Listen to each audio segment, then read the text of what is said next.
en alguna clase se los mostró este plano. Sí, en uno de los primeros. Sí, a modo de introducción es muy esquemático. Bueno, ¿qué es el GeoSADI? Básicamente es un esquema extremadamente simplificado de las principales líneas de nuestro país e interconexiones a los países vecinos. Por eso solo vamos a encontrar líneas de alta tensión, ¿sí? De 66 kV, 132, 220 y 500 kV. Y algunas tensiones particulares en 330 y 345 kV. Bueno, ¿qué me pueden decir ustedes? ¿Qué es una estación transformadora? ¿Qué creen que es una estación transformadora? Es un nodo Punto de maniobra. Bien. Nodo del sistema. Un nodo del sistema, un punto de maniobra, bien. Las dos respuestas van bien encaminadas. ¿Qué más? ¿Qué función creen que cumple una estación transformadora? Transformar los niveles de tensión, o sea, ya sea para reducir, que sea de 500 a 132. Bien, perfecto. ¿Y vieron con Pablo algo de qué es una estación de maniobras? Sí, por arriba. Bien. ¿Qué consideran que es una estación de maniobras? O sea, no tiene transformador. No tiene transformador, bien. Exacto.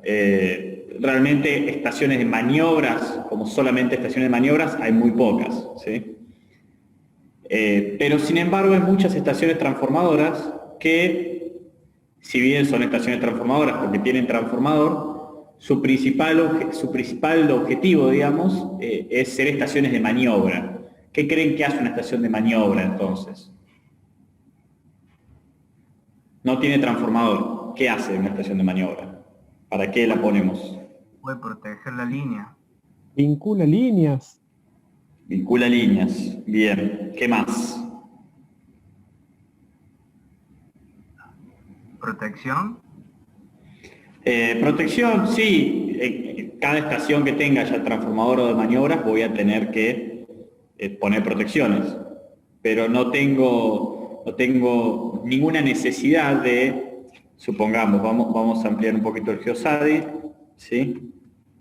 Vamos a ir a un ejemplo, esta de acá, Macachín. ¿Ven de Macachín?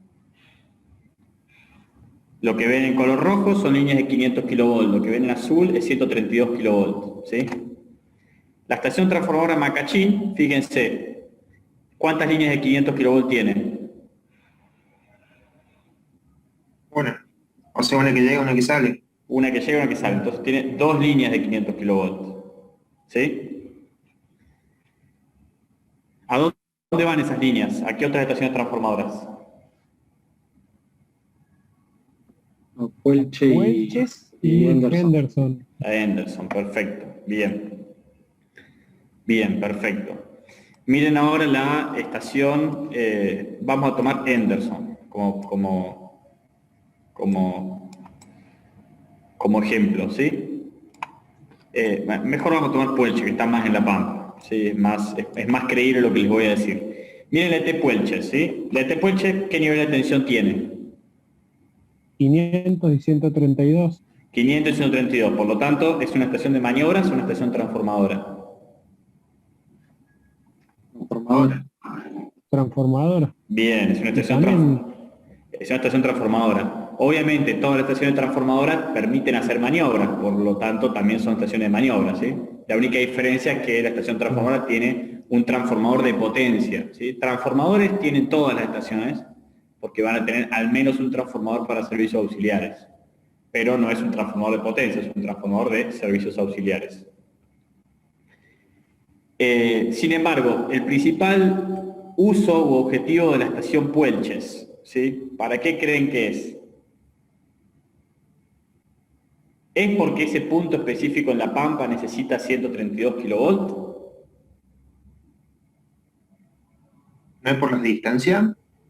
Exacto, es por las distancias, ¿sí? La estación Puelches está ahí, fíjense, a la estación Puelche, ¿cuántas líneas llegan? ¿Cuántas líneas tiene? De 500 kilovolts. 2. 4. 4, digamos. 4, exacto. Este es uno de los dobles corredores, ¿sí? Que traen toda la potencia de Planicie Banderita, Loma La Lata, el Chocón, ¿sí? Toda esta zona que tiene fuerte, toda esta zona acá a la izquierda abajo, es una zona con mucha potencia generadora, ¿sí? La zona de Neuquén. ¿Está bien? Piedra del Águila, Picul de Full, Chocón, Planicie Banderita, Loma La Lata, son todas estaciones transformadoras con grandes módulos de potencia, ¿sí? Entonces, este doble corredor de línea de 500 kilovolts se encargan de llevar esa potencia ¿hacia dónde? Hacia Buenos Aires. ¿Sí? Bien. Ya el hecho de poner dos líneas, ¿sí? Fíjense que hay dos líneas paralelas, significa que el módulo de potencia es importante. Entonces, la necesidad de una estación entre medio, ¿sí? Es para, digamos, para mejorar la condición de funcionamiento de nuestro sistema, ¿sí? ¿Qué nos permite esto? Nos permite, en vez de tener dos líneas largas, ¿sí? Pasar a tener dos pares de líneas, ¿sí? Que también son largas. Entonces, este punto nos permite agregar ¿qué cosa? Que esto se relaciona mucho al sistema de potencia. ¿Qué pasa con las líneas de alta tensión que son largas? Ayudaría a mantener la tensión, que no caiga. Que no caiga, dice un compañero. ¿Qué opina algún otro compañero? No más te cargas la línea. El nivel de tensión, porque dependiendo del horario y la carga es si cae o se eleva el nivel de tensión. Bien. ¿Cuál es el fenómeno más importante en una línea de 500 kilovolts? ¿Qué es lo que pasa con la tensión? ¿Y en qué momento? Se eleva cuando tiene poca carga. Exacto. En 500 kilovolts la tensión se eleva cuando tiene poca carga, ¿sí? Entonces, estos puntos, ¿qué nos permiten hacer? Si tenemos poca carga en la línea, ¿qué hacemos en Puelche? Le agregamos carga y listo. Claro, salís como un capacitor. Reactores. Reactores, exacto. ¿Cómo solucionamos los problemas de sobretensión en 500 kilovolts? Agregamos reactores, exacto, inductancias, ¿sí? ¿Por qué? Porque la inductancia compensa la capacidad propia de la línea, ¿sí? Entonces, en este Tepuelches, ¿sí? Vamos a tener reactores, ¿sí? Reactores de barra, reactores de línea, ¿sí? Que son equipos que los podemos maniobrar y poner o sacar a gusto, digamos, del que esté operando el sistema para ir compensando los flujos reactivos de la línea, ¿sí? Recuerden el flujo de potencia, ¿sí? El flujo de potencia de la materia de sistemas. ¿Qué potencia es la que nos define la tensión? El módulo de la tensión. ¿La natural? No, ¿cuáles son las dos potencias que nosotros podemos tener? La activa y la reactiva. Bueno, ¿y cuál nos define el módulo de tensión? La reactiva. La reactiva, exacto. Entonces, si uno quiere controlar el módulo de tensión en sistemas de alta tensión, lo tiene que hacer controlando el reactivo, ¿sí? ¿Cómo controla el reactivo? Como las líneas de 500 kilovolts son capacitivas por naturaleza, se controla mediante reactores, que son inductancias que se ponen en paralelo entre las líneas de 500 kilovolts y tierra, ¿sí? Entonces, muchas estaciones de 500 kilovolts de nuestro país, si bien son estaciones transformadoras, porque, a ver, debido al monto de dinero que hay que invertir para construir una estación transformadora, ¿sí? De 500 kilovolts, se aprovecha y se pone un transformador y se mejora la condición de transmisión de 132 de la zona, ¿sí? Pero eso es una cuestión estratégica a largo plazo. Pero una gran mayoría de nuestras estaciones transformadoras de 500 kilovolts existen, digamos, y su razón de ser es de maniobras para poder controlar, ¿sí? Y cubrir las largas distancias, ¿sí? Eso lo vamos a ver normalmente en las líneas que se alejan de nuestro centro de carga, que es Buenos Aires. Por ejemplo, las líneas que van hacia el sur, ¿sí? La línea que va a Puerto Madryn, ¿sí? Santa Cruz Norte, ¿sí? Río Santa Cruz y Esperanza, que son las últimas líneas. esta línea de 500 kilovolts, en su momento, cuando se hicieron hace 15 años, 10 años, más o menos, ya diría 15, entre 20 y 15 años, fue un plan estratégico del país para interconectar toda la Argentina continental, ¿sí? Básicamente fue una inversión del gobierno para lograr ese objetivo, interconectar, o sea, cerrar el SADI en todo lo que es Argentina continental. Sin embargo, estas líneas, ¿sí? ¿Cómo creen que va a estar una línea de 500 kilovolts que va hacia Pico Truncado de Santa Cruz?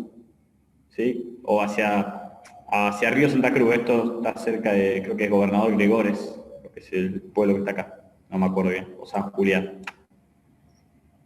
¿Cómo creen que van a estar estas líneas? Carga. En estado de carga, ¿cargadas o descargadas? Descargada por la baja carga que hay. Descargadas, exacto. Santa Cruz tiene, si bien es una provincia extensa, no tiene grandes consumos, ¿sí? Por lo tanto, toda esta línea, y fíjense lo extensa, es extremadamente larga, desde Choel hacia La Esperanza, hay unos cuantos kilómetros. Por lo tanto, todas estas estaciones transformadoras intermedias, ¿sí? Si bien son estaciones transformadoras y tienen transformador, tienen un muy importante sistema de conexión y desconexión de reactores para poder controlar los flujos de potencia reactivos que fluyen a través de esta línea y así mantener los niveles de tensión, ¿sí? En cuanto a su módulo. En cuanto al ángulo no nos interesa, porque el ángulo se acomoda solo en función de la carga, ¿sí? Recuerden que el módulo depende de la potencia activa, el ángulo depende de la carga, del flujo de carga de potencia activa. Bien, entonces en estas estaciones transformadoras, ¿sí? En 500 kV prima mucho más lo que es un reactor, ¿sí? En cuanto a importancia de operabilidad. ¿Está bien? Igual, esto que yo les digo fue la condición de diseño hace 15 años atrás, ¿sí? Cuando esto se diseñó, no se prevía que esta zona se iba a explotar tanto con lo que son parques eólicos, ¿sí? Todos los proyectos de parques eólicos vinieron de la mano bueno, hará unos 8 años atrás que empezaron las inversiones de parques eólicos, cuando esta línea ya se había terminado, ¿sí? Esta obra ya se había finalizado, y hoy tenemos en toda esta zona del sur de Chubut y Santa Cruz, tenemos importantes parques eólicos, ¿sí? Por lo tanto, estas líneas que se construyeron con la idea de llevar potencia a Santa Cruz, hoy en día se están utilizando para transportar la potencia generada por los parques eólicos hacia el centro de carga, ¿sí? Se está dando vuelta el flujo de potencia activo, ¿sí? ¿Qué produce eso? Eso produce básicamente un cambio de paradigma en las estaciones transformadoras, ¿sí? Porque estas estaciones transformadoras como les digo, se diseñaron priorizando los reactores y hoy en día los transformadores son los que están tomando mayor importancia. ¿Por qué? Porque obviamente los parques eólicos generan en media tensión, esa media tensión se eleva a 132 y ese 132 se inyecta a la red de 500. ¿Me siguen más o menos lo que voy diciendo? Sí. Sí, sí. Bien. ¿Qué trae aparejado esto? A ver, una estación de 500 kV sale mucha plata, o sea, es como son una de las inversiones, líneas y estación transformadora de 500 kV son de las inversiones más costosas que podemos tener en lo que es obra pública, y en países como los nuestros, que la obra de expansión es obra pública, no tenemos mano privada, es muy difícil que un privado quiera poner plata en obras de 500 kV, a menos que haya un buen negocio, que es lo que ocurrió con los parques eólicos. Los sistemas de 500 kV se estudian mucho, ¿sí? Nadie va a expandir un proyecto de línea y estación transformadora de 500 kV sin haberlo estudiado mucho, ¿sí? Sin embargo, acá se presentó esta situación que les estoy comentando, ¿sí? Cuando uno hace una estación transformadora, y tiene que poner un transformador, tiene que definir qué módulo de potencia va a tener ese transformador, ¿sí? Por ejemplo, si vamos a Córdoba, en Córdoba nosotros tenemos en nuestra provincia 3 estaciones transformadoras, ¿sí? Que son Malvinas Argentinas, que está cerca de Córdoba Capital, ¿sí? Almafuerte y Arroyo Cabral. ¿La ven estas 3 estaciones transformadoras? ¿Sí? Después tenemos otras 2 estaciones, ¿sí? Que son Embalse y Río Grande. Pero estas no son estaciones transformadoras, son estaciones de maniobra en lo que al sistema de 500 kV respecta. Porque si bien tienen transformadores, las 2, son nodos de 500 simplemente para inyectar la potencia de las centrales, tanto Embalse como Río Grande, que es la central de Cerro Pelado. Pero como estaciones transformadoras de interconexión a nuestro sistema de 132 kV tenemos 3, Malvinas Argentinas, Almafuerte y Arroyo Cabral. Malvinas Argentinas está cerca de Córdoba Capital, fíjense, tiene 4 líneas de 132 que abastecen directamente a Córdoba Capital, ¿sí? Esta estación transformadora es básicamente el nodo más fuerte de lo que es el centro de nuestra provincia, ¿sí? Por lo tanto, esta estación transformadora tiene que contar con transformadores de potencia porque la importancia de esta estación son los transformadores, ¿sí? De ahí que los módulos de transformadores son de 300 MVA. Esta estación transformadora tiene transformadores de 300 MVA. Hoy, si no me equivoco, tiene 3 transformadores de 300 MVA, ¿sí? Funcionando. Lo que da un total de 900 MVA de potencia instalada para transformación, ¿sí? ¿Esos son todos monofásicos los transformadores? En el caso de Malvinas, no, son trifásicos. Hasta 300 MVA trifásicos, o sea, hasta un módulo de transformación de 300 MVA, los transformadores de 500 kV se pueden construir de forma trifásica, ¿sí? O sea, los 3 bobinados dentro de un mismo núcleo, dentro de una misma cuba, digamos, ¿sí? Un mismo núcleo dentro de una misma cuba. Más allá de 300 MVA se construyen bancos de transformación con transformadores monofásicos, ¿sí? Que sería el caso, por ejemplo, si nos vamos al centro de nuestro país, ¿sí? Tenemos acá la ET Rodríguez y ET Seiza.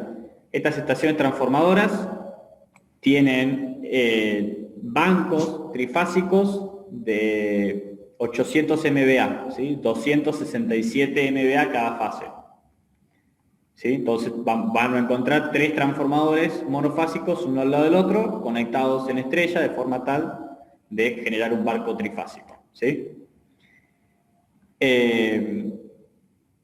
Por lo tanto, estos son módulos grandes. El de 800, sin duda que es uno de los módulos más grandes. Si no me equivoco, 800 MVA es el módulo de banco más grande que tenemos en nuestro país, ¿sí?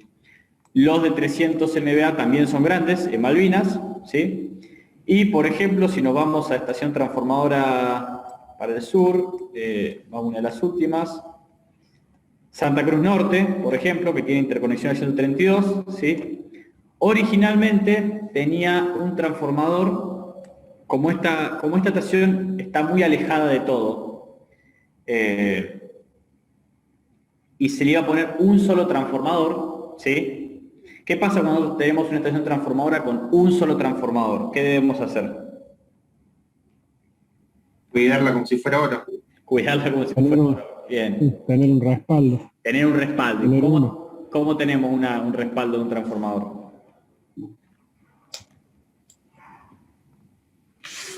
Y si ponemos 3 monofásicos, podemos tener uno respaldo, por la duda que se quede. Claro, o sea, tenemos uno de esos monofásicos de respaldo. Exacto, tenemos 2 opciones, ¿sí? Comprar 2 transformadores trifásicos, usar uno y tener el otro de reserva, o comprar 4 transformadores monofásicos, usar 3 y tener una fase de reserva, ¿sí? Son las 2 alternativas. De las 2, ¿sí? De las 2, en el caso de Santa Cruz Norte, se optó por la opción de 4 transformadores monofásicos, ¿sí? ¿Por qué? Imagino que porque el precio era más competitivo Y otra de las razones por las cuales se suele optar unidades monofásicas es por el traslado, ¿sí? Hacer llegar hasta acá un transformador trifásico es mucho más complicado que hacer llegar 3 transformadores monofásicos, ¿sí? Por una cuestión de que un transformador monofásico tiene unas dimensiones mucho más acotadas que en un camión se lo puede transportar sin problema. Un transformador trifásico tiene una dimensión mucho más grande. Si bien se transporta en camión, hay que hacer cortes de ruta, el camión tiene que ir a baja velocidad, hay que ir volteando líneas que cruzan la calle para pasar el transformador, volver a levantar las líneas eléctricas, es toda una complicación.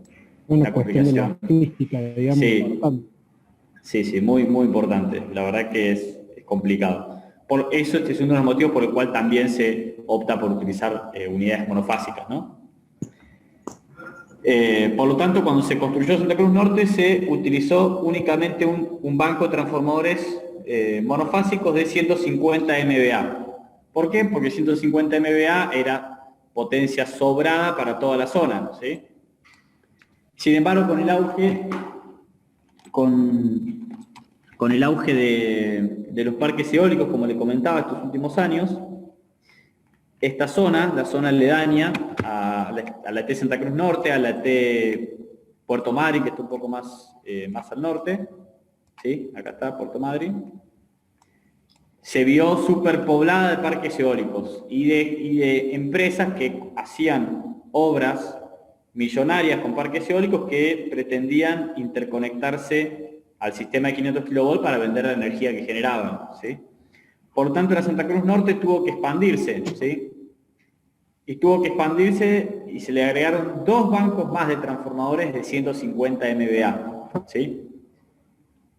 O sea que tenemos una estación transformadora de Santa Cruz Norte con 3 transformadores de 150 MVA cada uno, ¿sí? ¿Por qué se da esta situación? Y porque cuando se hizo el plan original, el proyecto original, no se previó esta situación, ¿sí? Porque esto se podría haber resuelto con menor cantidad de transformadores con mayor potencia, ¿sí?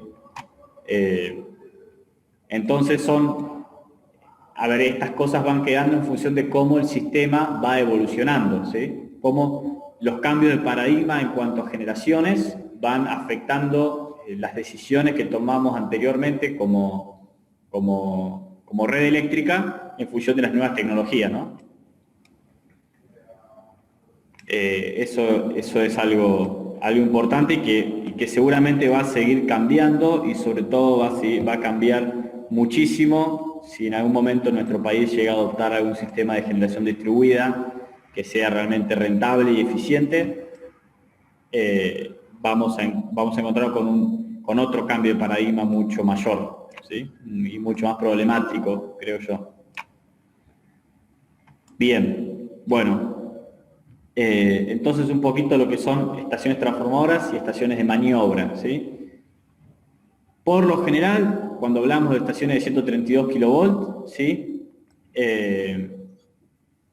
Hablamos de estaciones de 500 a 132 kV, son todas estaciones transformadoras, pero no hay que olvidarse de la gran importancia que cumplen dentro del sistema como estaciones de maniobra para poder, estabilizar el sistema. Ustedes recuerden el sistema de potencia, o cuando estén en el sistema de potencia, van a ver que cuando uno pasa de un sistema de 132 kV a uno de 500 kV, las cosas se complican, la estabilidad de operación de un sistema se complica, la longitud de las líneas empiezan a tener más importancia, las tensiones, las cargas, ¿sí? Todo empieza a tener mucho más importancia, y la corriente, que es lo que durante toda la carrera siempre nos preocupamos, que porque un cable nos dé por corriente nominal, pasa a ser lo que menos importa, ¿sí?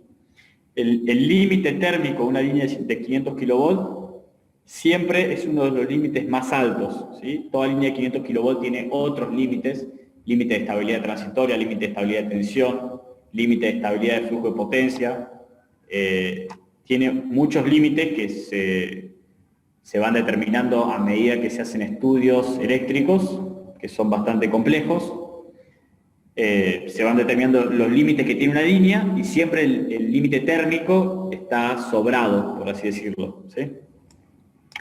Si ustedes vieron en la parte de cuando calculan las impedancias de la línea, deben haber visto que las líneas de 500 kilovolts se construyen por lo general con 4 conductores por fase. ¿Sí? ¿Recuerdan eso? Sí, ingeniero. Bien. ¿Por qué es que se construyen por 4 conductores por fase? Para disminuir la impedancia reactiva. A ver qué dice. No por el efecto corona. Pelicular. Exacto, es por el efecto corona, ¿sí? Por el efecto corona. ¿Qué nos produce el efecto corona? Recuerden que cuando tenemos un alto gradiente de potencial eléctrico, el aire en la zona se ioniza y los electrones que van transportando la corriente tienden a saltar, digamos, hacia el aire ionizado y que la corriente, en vez de circular por el conductor, circule por el aire.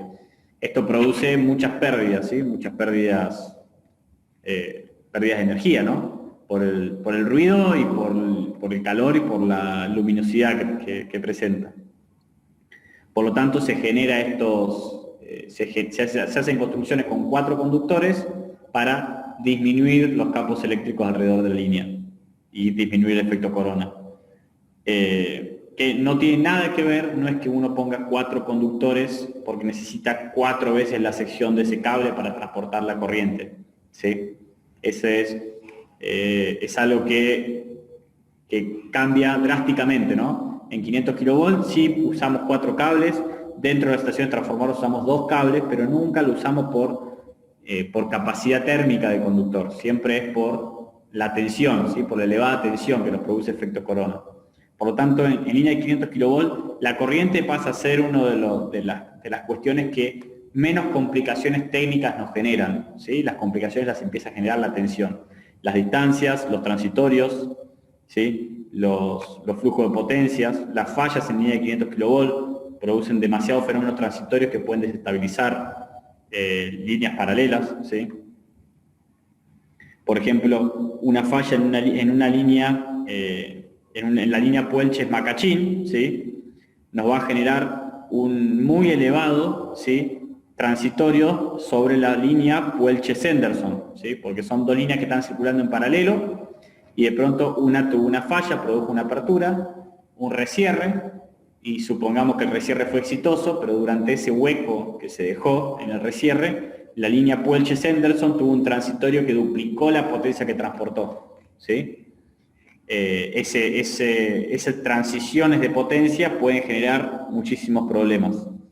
Por lo tanto, hay muchísimos automatismos y protecciones en líneas de 500 kV que tienen que estar censando y actuar ante estos cambios para evitar colapsos a gran escala, ¿no? del sistema.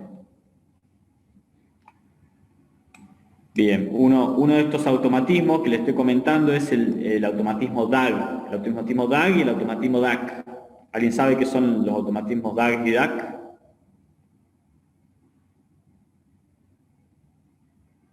Sí, ingeniero, la desconexión automática de generación y desconexión automática de cargas. Exacto, desconexión automática de generación, desconexión automática de cargas. ¿Sí? Uno de los principales que tenemos nosotros es el desconexión automática de generación, que básicamente ese es un sistema, ¿sí? que está, digamos, en nuestro país está por zonas, ¿sí? No recuerdo bien las zonas, pero supongamos que tengamos zona centro, zona Cuyo, zona NOA, zona NEA, ¿sí? Zona Patagonia, bueno, está dividido por zonas. Y dentro de cada zona se generan ciertos eventos que se llaman, y cada evento va a tener aparejadas ciertas acciones correctivas, ¿sí? En lo que es desconexión de generación para evitar daños mayores, ¿sí?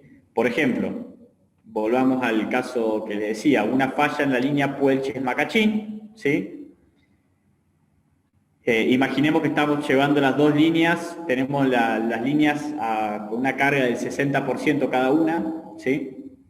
La línea Puelches-Macachín presenta una falla, ¿sí? Esta falla produce la apertura de la línea, que genera un recierre, el recierre no es exitoso y se produce la apertura final, la línea Puelches-Macachín queda abierta. ¿Qué creen que va a pasar con la línea Puelches-Henderson? se sobrecarga. Bien, como lo último que va a pasar, ¿sí? Lo último que va a pasar es que se va a sobrecargar. ¿Por qué se va a sobrecargar?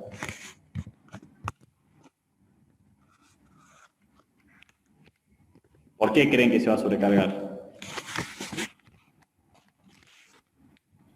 Que va a intentar abastecer Buenos Aires. Claro, yo le dije que cada línea estaba al 60%, ¿sí? Si simplificamos todos, en un estado final, la línea Poelche-Henderson va a quedar en una carga del 120%, porque va a tratar de llevar toda la potencia, ¿sí? Pero eso va a ocurrir después de que todos los transitorios que ocurran se terminen y el sistema quede funcionando en régimen estable, ¿sí?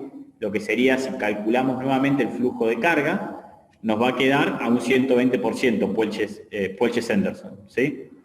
Que obviamente es una sobrecarga y por lo tanto alguna protección por sobrecarga va a actuar y va a despejar la línea Poelche-Henderson, ¿sí? Abriendo todo el corredor, porque Poelche-Macachín ya abrió por la falla y luego abrimos Poelche-Henderson. O sea, perdimos toda la conexión. ¿Está bien? ¿Me siguen hasta ahí? Sí. Bien. La realidad es que eso no llega a pasar, o sea, no llega a pasar de que la línea se abra por una sobrecarga del 120%, porque hasta que eso ocurra hay un montón de transitorios de flujo de potencia, o sea,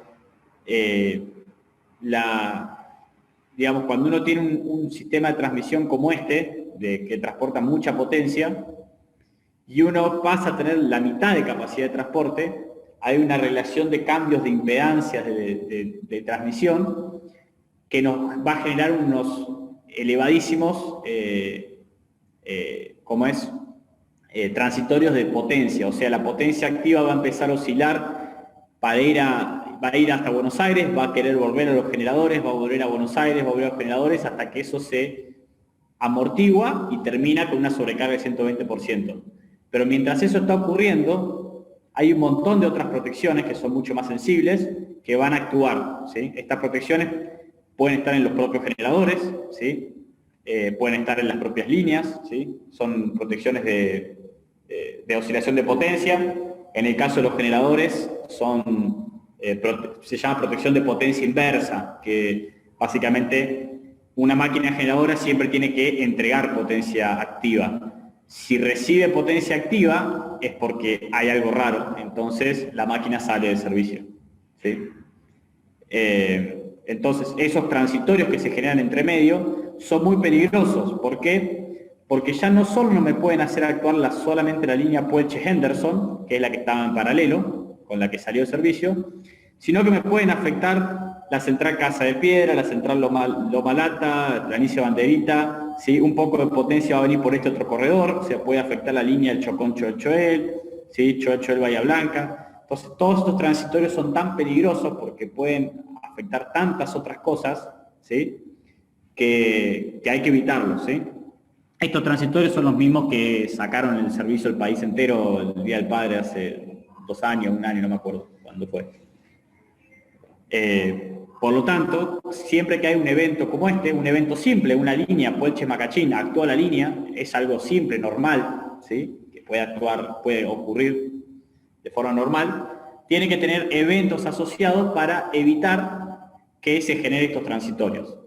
¿Cómo se hace eso? Bueno, básicamente hay gente que estudia mucho más después de terminar la facultad para lograr entender estos fenómenos transitorios y poder asegurar, digamos, ¿no? Mediante simulaciones que se hacen sobre nuestro sistema de potencia, que en caso de que Poelche-Macachín tenga una apertura de línea y que el sistema esté cargado dentro de determinadas características, por ejemplo, se lo carga con el pico de verano, ¿sí? Se simula cuál es el pico de consumo de verano. Bueno, si el evento que ocurre es la salida Poelche-Macachín, ya alguien de antemano sabe que para evitar un colapso de otras cosas es mejor que, por ejemplo, Loma de la Lata deje de generar, o sea, si está generando, que abra los interruptores, que Pichipicún-Lefú reduzca su generación al 50%, que el Chocón salga de servicio, ¿sí? Esas son todas las acciones que la DAG toma. el automatismo de la desconexión automática de generación va a ir tomando en función de los eventos. Todo eso con fines de evitar un colapso mayor, ¿sí? Porque no nos olvidemos que si estamos desconectando generación, evidentemente algún consumidor se va a quedar sin servicio, ¿sí? Si yo, porque me actúa esta línea, desconecto 5 centrales generadoras y bueno, va a haber un módulo de potencia de consumidores equivalente a estas 5 centrales generadoras que se van a quedar sin servicio, ¿sí? ¿Está bien?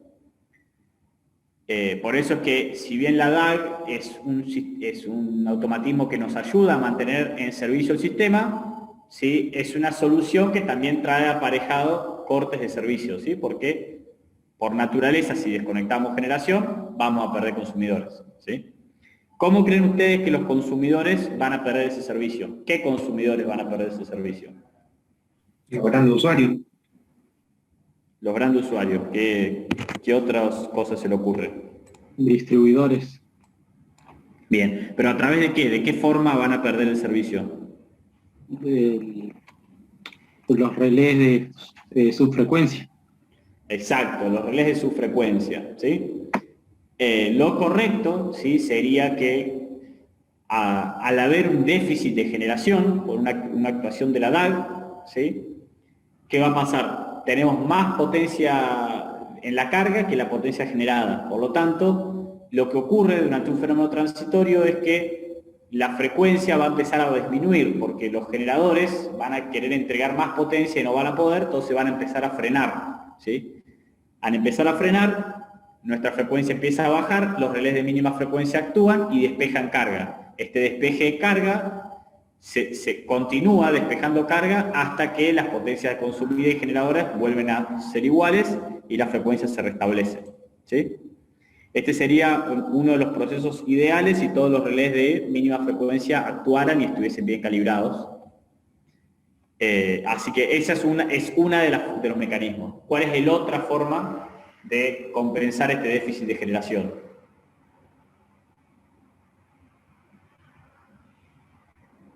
Que salgan las cargas. Que salgan las cargas. ¿Qué cargas? Primero eran los grandes usuarios, creo. Los grandes usuarios, bien, pero ¿qué grandes usuarios? Son los distribuidores. Bien, pero ¿a través de qué mecanismo? ¿Quién le dice al grande usuario, che, desconectate?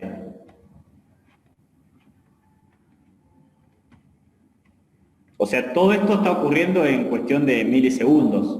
¿Sí? No es que alguien puede levantar el teléfono y llamar a Arcor y decirle, che, Arcor, apagame la planta. Claro, es por la desconexión por frecuencia, por mínima frecuencia. Y bueno, otro no me acuerdo cuál era. Relé de mínima frecuencia, el que acabamos de decir, es una desconexión automática. El relé de mínima frecuencia actúa, se abre, ¿sí? ¿Cuál es el otro mecanismo? Que lo nombramos un par de veces. ¿Cuál es la otra forma de reducir carga? Que no sea a través de censar la frecuencia.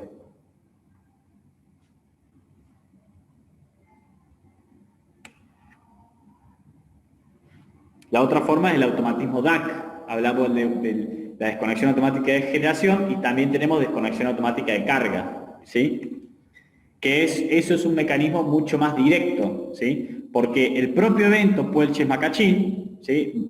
Esto es todo didáctico, yo no me acuerdo de memoria de los eventos, así que no lo tomen como que es así. El propio evento Puelches-Macachín emite la desconexión automática de generación, ¿sí? Entonces, saca loma de la lata, reduce a la mitad Piedra del Águila, saca el Chocón, ¿sí? Y a su vez manda a desconectar ciertas cargas puntuales, ¿sí? Cargas puntuales de grandes usuarios, obviamente, no es que vamos a abrir el interruptor de 132 General H y apagamos todo el pueblo, no es esa la forma. Lo que hacemos es desconectar grandes usuarios, ¿sí? Por lo tanto, hay determinados grandes usuarios en nuestro país que pueden entrar al mercado eléctrico a través de un sistema que se llama disponibilidad de desconexión de carga. O sea, prácticamente uno de esos ejemplos, vamos a verlo acá, que es la planta de aluminio de Aluar, ¿sí? Que tiene 3 líneas de 330 kilovolts, ¿sí? Esta planta de aluminio, ¿sí? Entra en el mercado eléctrico, es un gran consumidor, un muy gran consumidor de energía eléctrica, por lo tanto es un gran usuario, y recibe un canon, o sea, recibe un beneficio económico por estar disponible para que, sin preguntarle y de forma automática, le desconecten toda o parcialmente la planta ante una necesidad por un evento DAC. ¿Está bien? O sea, si algún evento por salida de línea o por lo que fuera, el resultado es que conviene apagar la planta de Aluar de aluminio, bueno, a la planta de Aluar de aluminio se le paga un canon por la disponibilidad de que a ellos le apaguen la planta. Entonces, de pronto está la planta trabajando a plena potencia y se corta la planta entera o parcialmente por una necesidad del sistema eléctrico que excede a la planta de aluminio. Por eso es que ellos reciben un canon, ¿sí?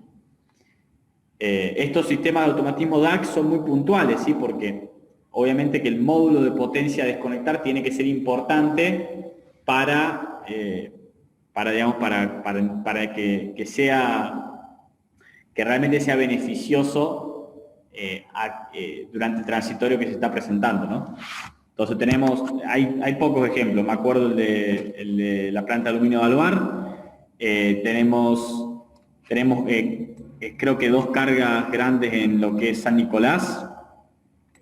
No me acuerdo dónde está San Nicolás, pero debe estar por acá. Bueno, no recuerdo bien cuál es la estación transformadora, pero en San Nicolás tenemos también otra desconexión automática de carga y alguna más tiene que haber. Yo la realidad es que no las recuerdo. Las debo haber leído hace algunos años, pero ya no las recuerdo. Bien. Entonces, ¿a qué es lo que quiero llegar con esto, no? Si bien esto es una clase muy, muy hablada y con intención de introducir un montón de conceptitos, ¿sí? Que cuando estamos hablando de alta tensión, 500 kilovolts, grandes módulos de potencia, entran en juego muchísimas otras consideraciones, ¿sí? Muchísimos automatismos, muchísimos sistemas de control, muchísimos sistemas de protección que no existen en otros niveles de tensión, ¿sí? Que no existen en nivel de tensión como de 132, de 66 y mucho menos en media tensión, ¿sí? La red de 500 kilovolts y de 220 kilovolts también, depende de qué zona estemos hablando, cuenta con automatismos y sistemas de control automático, de protección, de medición, muchísimos más sofisticados y complejos, que son justamente para poder asegurar el funcionamiento de la red, ¿sí? En caso de una línea 132 es mucho más simple. La línea 132 no tiene fenómenos transitorios de tan elevada importancia, no tiene complicaciones transitorias, opera de una forma mucho más similar a un sistema de distribución de media tensión, ¿sí?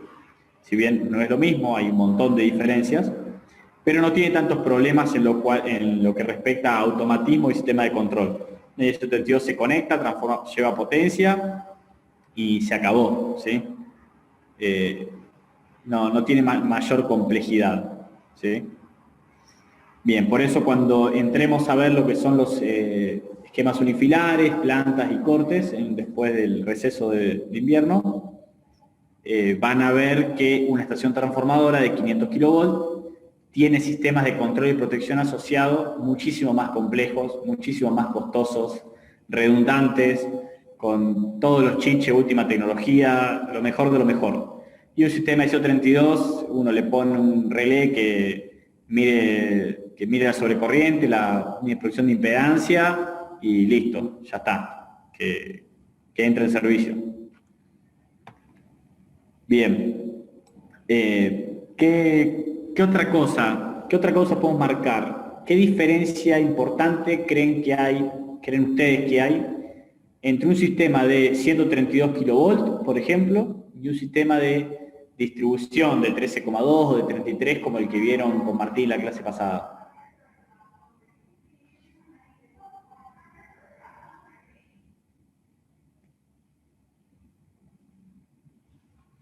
Participen ustedes, porque yo ya me la sé la respuesta.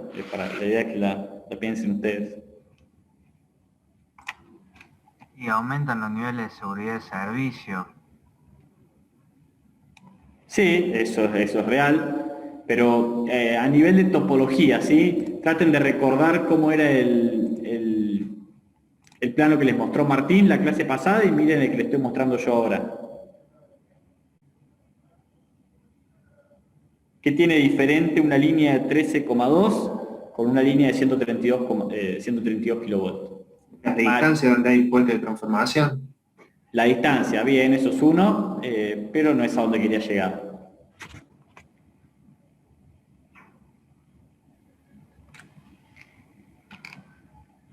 Y esto tiene como, pueden ser más radiales, digamos.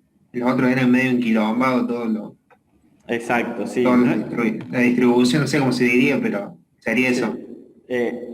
Por ese lado va. Como dice su compañero, en 13,233 es más enquilombado, ¿sí? ¿Por qué es más enquilombado? Porque las líneas de 13,2 o las líneas de 33 kilovolts no son líneas, ¿sí? Son distribuidores, son ramales. Por lo tanto, ¿qué significa? Por ejemplo, vamos a Malvinas Argentinas, ¿sí? Si esto fuese un esquema como el de 13,2, de Malvinas Argentinas saldría una línea que a mitad de camino tendría una derivación para acá, otra derivación para acá otra derivación para allá, ¿sí? Y se transforman en ramas, en ramales, ¿sí? Eso es algo que se hace en media tensión, de forma simple. Se cruza un poste por abajo del otro, se tiran unos cuellos y se sale con una línea para la derecha. Y la línea troncal sigue de largo, ¿sí? Eso lo pueden ver en la esquina de su casa, en cualquier lado van a poder ver cómo viene una línea 13,2 y de pronto salen dos, ¿sí? Sin mayor problema ni complejidad. En cambio, en 132 kV, las líneas son líneas, tienen un principio y un fin, y nada más. Nace, por ejemplo, esta línea nace en Malvinas Argentinas y termina en Arroyito, ¿sí? Y se acabó, no tiene nada entre medio. Tenemos esta otra línea que nace en Malvinas Argentinas y termina en Pilar, ¿sí? Y así con todas las líneas de alta tensión, ¿sí? Por ejemplo, acá hay una línea entre La Viña y Los Molinos, es una línea y se acabó. Principio, fin, ¿sí? ¿Notan la gran diferencia? ¿La entienden conceptualmente cuál es la gran diferencia?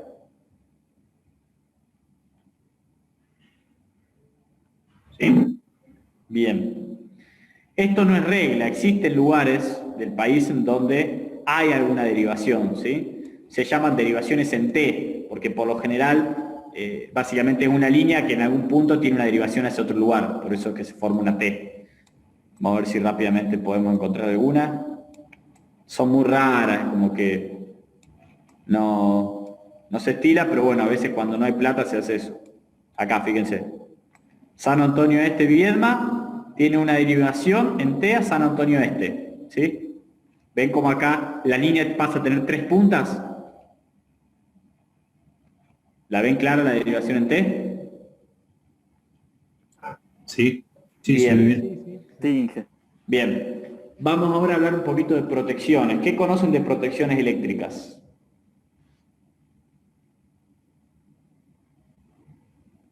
¿Vieron algo con Pablo en el teórico de protecciones? Interruptores y seccionadores nomás. Bien, esos son equipos de maniobra. También descargadores. Bien, eso es protección para sobretensiones. Bien. Bien. Vamos, antes de ir a protecciones, vamos a hacer una aclaración más. San Antonio Oeste, por ejemplo, esto es una estación transformadora, ¿sí? ¿Qué hay dentro de la estación transformadora? Ya me dijeron 3 cosas: interruptores, seccionadores y descargadores, ¿sí? ¿Qué hay? O sea, ¿ya vieron con Pablo algún esquema unifilar, alguna planta? Sí, empezamos a verlo en el pilar ayer. Bien, entonces tienen una idea de más o menos cómo es el esquema. Yo no quiero abrir, quiero que lo piensen, ¿sí? Bien, ¿qué es una estación transformadora? ¿Sí? A ver, como concepto de qué tiene que haber dentro de una estación transformadora, ¿sí? Una estación transformadora, imagínense, ¿sí? De forma súper simplificada y didáctica, simplemente para hacer un paralelismo, ¿sí? Imagínense, vamos acá, Viedma Carmen de Patagones, hay una línea, ¿sí? Ustedes pueden, de forma simplificada, imaginar que Viedma es un tablero general de baja tensión, ¿sí? Y Carmen de Patagones es un tablero seccional de baja tensión, ¿sí? Entonces, el tablero general de baja tensión va a tener un cable que va a alimentar el tablero seccional de baja tensión, ¿está bien? Entonces, dentro de una estación transformadora tenemos que encontrar cosas que se parezcan a un tablero, ¿sí? O sea, obviamente cambian de forma abrupta las dimensiones, pero el concepto se sigue manteniendo, ¿sí?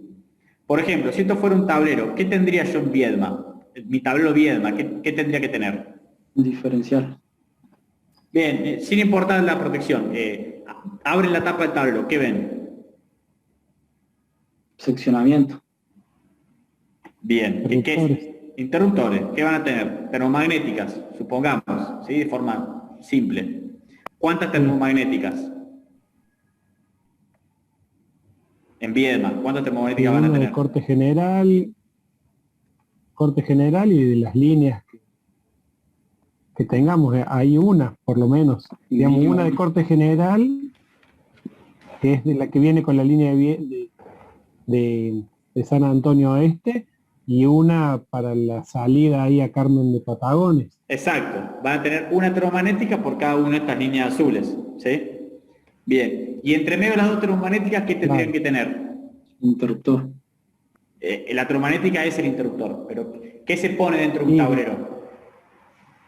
Obviamente no se lo hace, es un tablero de dos térmicas, ¿no? O sea, no, pero supongan que es un tablero grande que ocupa un Vínculos buen entre- espacio. ¿Cómo se vinculan las vínculos entre termomagnéticas? termomagnéticas, digamos. Bueno, ¿y qué se ponen dentro de un tablero para Cables o vincular? barras que vinculan esas termomagnéticas. Bien, barras, ¿sí? Supongamos que es un tablero importante, van a tener barras de cobre, ¿sí? Ustedes abren la tapa de un tablero, ¿qué tienen? La térmica principal por la que viene la potencia, que supongamos que es la línea de San Antonio Este, ¿sí? Que esa puede ser una térmica, una llave selectora, un seccionamiento, puede tener o no tener protección, pero en definitiva es un elemento de maniobra que me permite a mí conectar o desconectar esta línea, ¿sí? Y de ahí alimento un juego de barras principal, ¿sí? Y de ese juego de barras principal conecto tantas térmicas como yo quiera tener salidas, ¿sí? Después esas térmicas me fijaré si son tripolares, tetrapolares, con diferencial, sin diferencial, pero no importa, el concepto acá es que vamos a tener una térmica de entrada, las barras principales y térmicas de salida, ¿sí? Bueno, una estación transformadora es lo mismo, pero grande, ¿sí? O sea, que vamos a tener un juego de barras, ¿sí? Y luego vamos a tener tantas termomagnéticas como líneas tengamos, ¿sí? El tema es que las termomagnéticas en 132 kilovolts no se construyen de la misma forma que una termomagnética de 220 dentro de un tablero, ¿sí? ¿Cómo reemplazamos una termomagnética? Con un interruptor y un seccionador, ¿sí? El interruptor produce la apertura en caso de cortocircuito y el seccionador nos da el corte visible, ¿sí? Pero como analogía rápida, simple, usted tiene que pensar eso. ¿Qué hay dentro de Carmen de Patagones? Y Carmen de Patagones tiene que darme todo lo que habría dentro de un tablero para dos cables. O sea, va a tener dos interruptores, uno para cada línea, y seccionadores, uno para cada línea, ¿sí? ¿Cuál es la diferencia sustancial que hay eléctricamente en la simplificación esta que le estoy diciendo? La diferencia sustancial es que, perdón que tenía algo arriba del mouse, me estaba dando mal, es que, por ejemplo, vamos a buscar una estación que esté bastante en el medio de todo. Vamos acá, bueno, está simplificada, pero tomemos este T, acá tenemos el T Villa María, ¿sí? Tenemos 3 líneas de 132 y 4 líneas de 66, ¿sí? Si esto fuese un tablero, los tableros de baja tensión siempre tienen una alimentación de potencia y todas las demás son distribución de potencia, ¿sí? Yo alimento el tablero desde un cable y todos los otros cables son salida de potencia. En estos sistemas, nunca vas a poder saber qué cable es el que lleva la potencia y cuál es el que lo saca, ¿sí? Son sistemas mallados, es una red eléctrica. Por lo tanto, en un momento la potencia puede ir de Villa María hacia Arroyo Cabral, en otro momento de Arroyo Cabral hacia Villa María, ¿sí? Es como todas las líneas acá van a tener el mismo grado de importancia. Esa es la gran diferencia cuando uno hace una analogía con un tablero de baja tensión, ¿sí? Un tablero de baja tensión, entra la potencia por un lado, sale por todos los demás. En este caso, la potencia puede entrar o salir por cualquier lado. Entonces, todas las líneas van a tener equipamiento de las mismas características, ¿sí? Va a ser, supongamos, un tablero con una barra y ¿cuántas térmicas tendría que tener esta estación transformadora? Y fuese un 3 tablero. para la línea de 132, 4 Sí. para la de 66, creo que era. Exacto. Entonces, ¿cuántos juegos de barras vamos a tener? Y 2 juegos de barras, digamos, por lo menos. Exacto, uno para 132 y otro juego de barras para 66. 3 térmicas en 132, 4 térmicas en 66. ¿Sí? Esa sería la simplificación extrema de esta estación transformadora. ¿Sí? Eso es como concepto para que usted cuando miren esto, che, bueno, ¿qué hay dentro de cada de estos circulitos? Y bueno, dentro de ese circulito, ¿qué tiene que haber? Todo el equipamiento de protección, seccionamiento, control y medición para estas dos líneas, ¿sí? Bien. ¿Está claro más o menos el concepto? Sí. ¿Sí? Bien. Volvamos ahora, vamos de nuevo acá a la T San Antonio Este.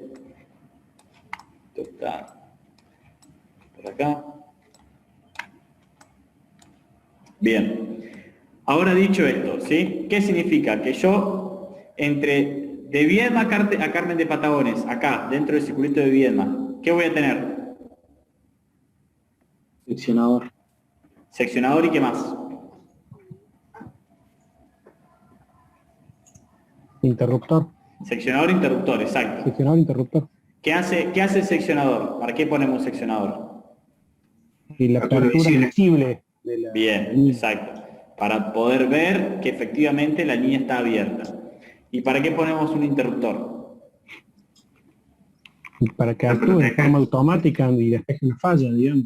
Bien, para que actúe y despeje una falla. ¿Para qué más ponemos un interruptor? Esa es una de las funciones. Para poder abrir bajo carga. Exacto, para poder abrir bajo carga. Los seccionadores de alta tensión operan siempre sin carga, ¿sí? Un seccionador de corte visible se tiene que abrir después de que se haya abierto el interruptor, para que no haya circulación de corriente. Si no, en el proceso de apertura con corriente se empiezan a fundir los contactos y se destruye el seccionador. Una consulta, Inge. O sea, en alta tensión no existe el concepto de seccionar bajo carga. No. En 132 kilovolts y para arriba no existe el seccionador bajo carga. Se pone un elemento que se llama interruptor y el interruptor es el que opera bajo carga. No sé si habrán visto algunos videos, supongo que en algún momento le habrá llegado, ¿qué es lo que ocurre cuando un seccionador se abre bajo carga? El seccionador se empieza a abrir y al momento que los contactos se separan, se genera un arco eléctrico, ¿sí? Y el seccionador se sigue separando y el arco eléctrico sigue circulando, sigue transportando la corriente y el arco eléctrico tiene digamos, un concepto físico de que la propia circulación de corriente agranda el arco eléctrico, ¿sí? Como que no va derecho, no va por el camino más corto entre los dos contactos, sino como que se empieza a agrandar y como se empieza a inflar y se va para arriba y se termina generando un desastre, ¿no? Porque como se operan las 3 fases a la vez, los 2 arcos eléctricos de 2 fases se terminan tocando y se convierten en un cortocircuito bifásico o trifásico, ¿sí? No sé si habrán visto algún video de esos que le habrá llegado en algún momento a algún grupo, son bastante normales. Eso es lo que ocurre cuando abrís un seccionador con carga. Todo ese arco eléctrico produce una alta temperatura que también va a terminar fundiendo los contactos del seccionador y los va a destruir. Bien. Entonces dijimos que ponemos un seccionador y un interruptor. Bien. Ahora, quedó claro que el seccionador era para hacer un corte visible y que el interruptor tenía dos funciones. La maniobra, o sea, abrir o cerrar la línea, y la protección, o sea, abrir ante una falla, ¿sí? Ahora, ¿qué elemento es el que va a avisarle al interruptor que hay una falla? Vamos al caso de un tablero. Piensen en un tablero. ¿Quién hace eso? ¿Quién se encarga de hacer eso? ¿Un relé? Funciones diferenciales. Bien, tenemos. Un relé puede ser en la más compleja. ¿Qué es lo más fácil? Si ustedes van a su casa y abren el tablero, ¿qué tipo de protección tienen? Pía. La pía. Bien. ¿Qué protección tiene la pía? Bien. Y alguien dijo la diferencial. O sea, tenemos tres protecciones. La térmica, la magnética y la diferencial. ¿Sí? Hasta ahí me siguen. Esas son las tres protecciones básicas que tenemos en baja tensión. Térmica, magnética y diferencial. ¿Sí? Sí. ¿Qué protege cada una de esas tres?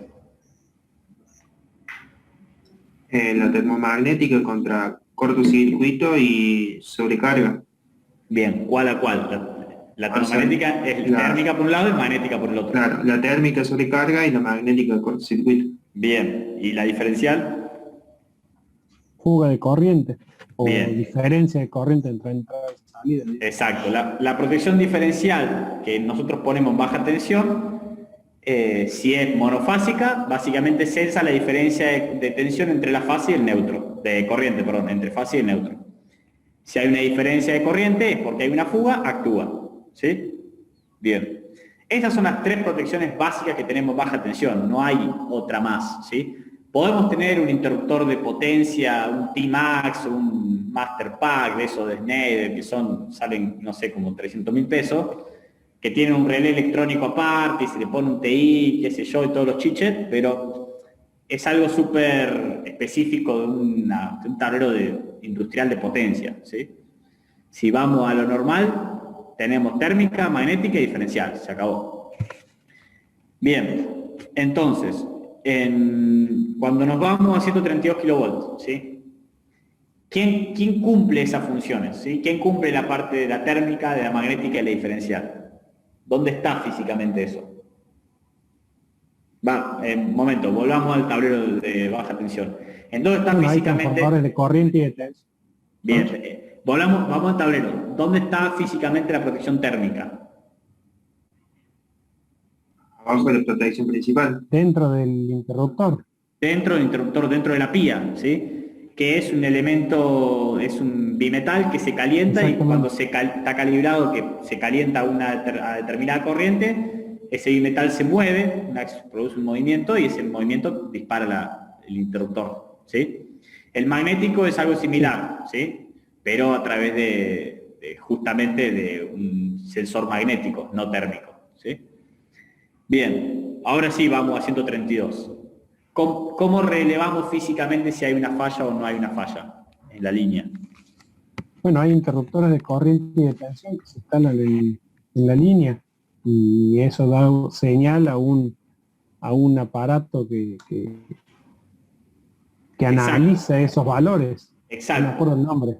Exacto. Ahí tenemos, cuando nos vamos a alta tensión, en media tensión también ocurre lo mismo, ¿no? En media tensión y alta tensión, la protección térmica, magnética, sigue existiendo, solo que no tiene ese nombre, ¿sí? Porque deja de ser un mecanismo tan simple como un bimetal o una bobinita por la que pasa la corriente, sino que necesitamos como tenemos alta tensión, ¿sí?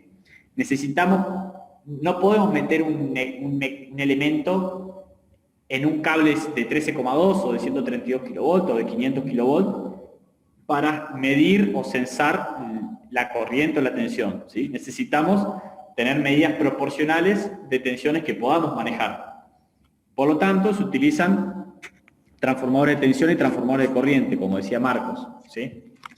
Por lo tanto, en una estación transformadora vamos a tener ese agregado que no vamos a encontrar en un tablero. Transformadores de tensión, transformadores de corriente.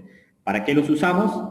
Para poder generar señales proporcionales de tensión y corriente que tengamos en nuestra red, ¿sí?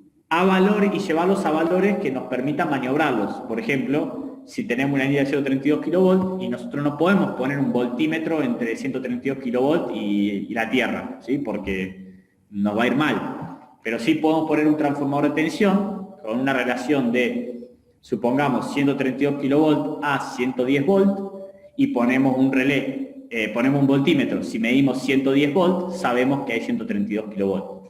¿Está bien? Eso básicamente es un transformador de tensión. Y un transformador de corriente es lo mismo, ¿sí? Solo que el transformador de corriente nos hace una proporcionalidad de corriente. Podemos tener transformador de corriente de 100 amperes a 1 ampere, de 500 a 1, de 500 a 5, hay muchas variedades. Bien, entonces, con estos equipos, transformador de tensión y corriente, tenemos medidas proporcionales, ¿sí? De tensión y corriente. Ahora, se la tenemos que llevar a este otro aparato que decía Marcos, que nos va a decir si hay o no hay una falla. ¿Cómo se llaman estos aparatos?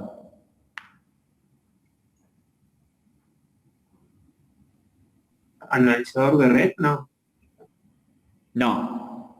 No, lo dijeron un montón de veces, pero bueno, como ahora lo pregunto yo, nadie se lo va a acordar. Son las protecciones o los relés, lo que normalmente la gente dice, tengo un relé. Claro, el relé, la protección, el relé de mínima frecuencia, que decían, ¿cómo hace un relé de mínima frecuencia para saber si la frecuencia está baja? Se le conecta un transformador de tensión y con la tensión, en vez de medir la tensión, mide la frecuencia. Mide 50 Hz. Si empieza a caer 49,5, pum, mínima frecuencia, abre. ¿Sí?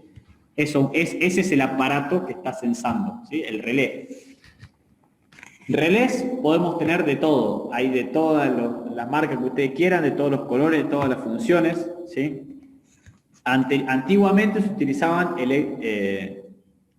relés electromecánicos, ¿sí? O relés electromagnéticos, que eran algo parecido a un interruptor termomagnético, ¿sí? Imagínense que yo agarro un TI, ¿sí? Imaginen, tenemos un TI, un transformador de TI es transformador de intensidad, es otro transformador de corriente, ¿sí? Si yo tengo un transformador de corriente de 100 amperes a 5 amperes, ¿está bien? Y yo le conecto una termomagnética de 5 amperes, ¿está bien? ¿Qué va a pasar cuando por mi línea de 132 kV circulen 100 amperes? Y va a estar circulando 5 amperes por la térmica, digamos. Exacto, entonces si la térmica tiene una curva de actuación que a los 5 amperes actúa a los 600 segundos, va a esperar 600 segundos y va a actuar, ¿sí? Claro. Bueno, eso es una protección térmica para una de 132 súper básica, ¿sí? Porque no es nada más que un bimetal. Obviamente eso no se usa, ¿por qué? Porque es súper simple, barato, rústico y no se puede calibrar, ¿no? O se usaba anteriormente se utilizaban relés electromecánicos, electromagnéticos, ¿sí? Que básicamente eran estos, eran bobinas de actuación o bimetales. Hoy en día tenemos electrónica, tenemos microprocesadores, así que nos manejamos de otra forma, ¿sí? ¿Cómo hacemos? Le llevamos a una pequeña computadora las tensiones, las corrientes, y la computadora ya sabe todo. Si vos medís todas las tensiones y todas las corrientes, haces lo que quieras. Podés medir frecuencia, podés medir potencia activa, potencia reactiva, podés medir ángulos de fasajes, podés descomponer la corriente por el teorema ese que se ve con Escribano, que no me acuerdo, en secuencia directa, secuencia inversa, secuencia homopolar. Sumar la secuencia homopolar, sabes cuánto es la corriente por neutro, podés hacer todas las descomposiciones fasoriales y vectoriales que tengas ganas en una cuestión de milisegundos, porque tiene un procesador esa protección. Por lo tanto, uno le puede configurar y programar lo que quiera, ¿sí? Vos querés programar que cuando la fase A tenga 60 amperes, la B 68 y la C 70 actúe y va a actuar. Si vos lo querés configurar así, lo podés configurar, ¿sí? Porque son equipos, los relés de protección para 132 kV, son relés que tienen de todo, o sea, son computadoras. Una computadora hace lo que uno le programe. Si uno le programa una nueva función de protección que se le inventó ayer, el relé lo va a hacer. Nada más uno tiene que saber lo que está haciendo, pero se puede hacer. Dicho esto, básicamente, uno puede hacer lo que quiera y proteger como quiera, ¿sí? Obviamente, ya existen funciones de protección estandarizadas, normalizadas, ¿sí? Por normalizadas me refiero a que existen normas que establecen cómo tienen que ser las curvas de actuación, los tiempos de actuación, las condiciones, para que sea más simple y fácil, porque ya está estudiado, ¿sí? Y de ahí entramos dentro de lo que son todas las variedades de protecciones que podemos tener en 132 kilovolts, ¿sí? O en alta tensión. Por ejemplo, dicho esto, ¿conocen ustedes alguna protección en alta tensión o han sentido nombrar o se le ocurre alguna que tiene que existir porque resulta obvio de que exista?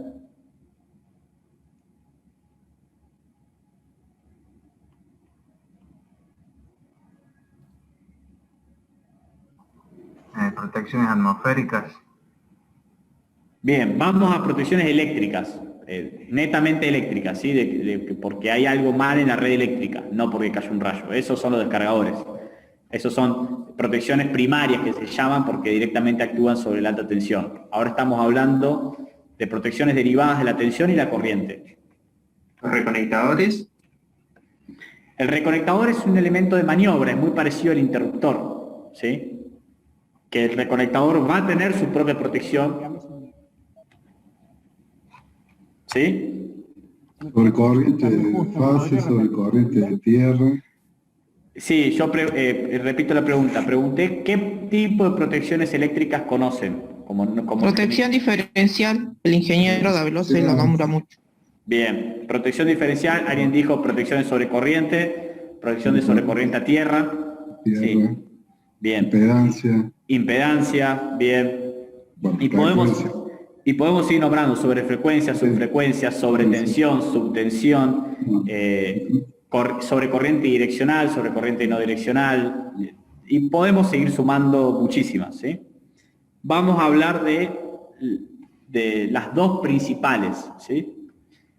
Siempre que uno construye un sistema de protecciones, ¿sí? O que está diseñando un sistema de protecciones, va a tener su protección principal. ¿Qué significa eso? Que es la protección que a uno más le importa, ¿sí? Protección principal se utilizan ampliamente dos en lo que es 132 kilovolts, que es la protección de impedancia y la protección diferencial, ¿sí? Por lo general se utiliza o una o la otra, ¿sí? ¿Qué creen ustedes que es la protección diferencial?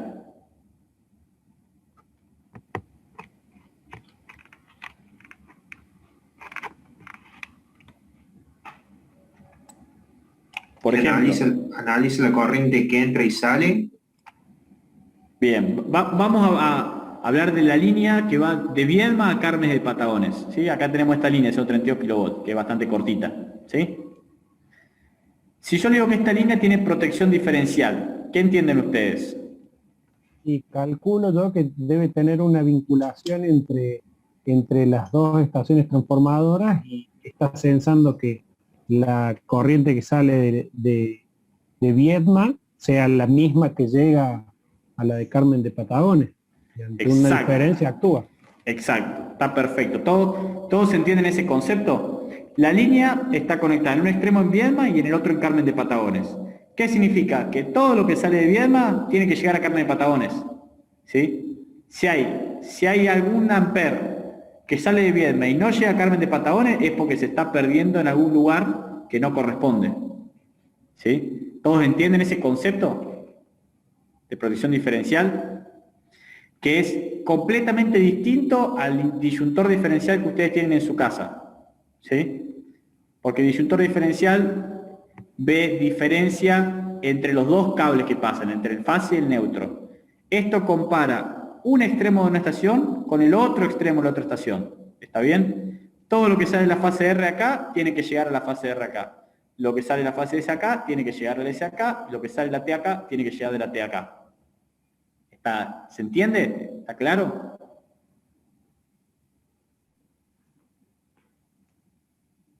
Sí, algo explicó anoche Davelos de eso, que se vinculan con el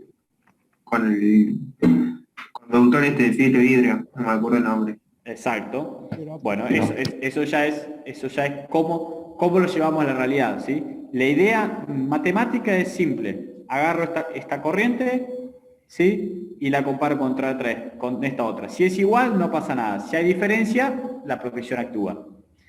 Después me queda resolver cómo hago para comunicar, para llevar la información de una línea a la otra, ¿sí? Para eso necesito un sistema de comunicaciones, que por lo general se utiliza el cable OPGW, que es el hilo de guardia que tiene fibra óptica dentro, o se utiliza una fibra óptica cualquiera que se tiende por debajo de la línea, ¿sí? Pero para poner una diferencial estoy obligado a tener un sistema de comunicaciones, ¿sí? Porque necesito comunicar ambos extremos. ¿Qué pasa entonces, o qué pasaba que se hacía en los años 80, 90, cuando no teníamos fibra óptica por todos lados? 2000, hasta no hace mucho que empezamos a tener fibra óptica por todos lados. ¿Qué hacíamos? ¿Cómo poníamos esta protección diferencial? El profe, había un sistema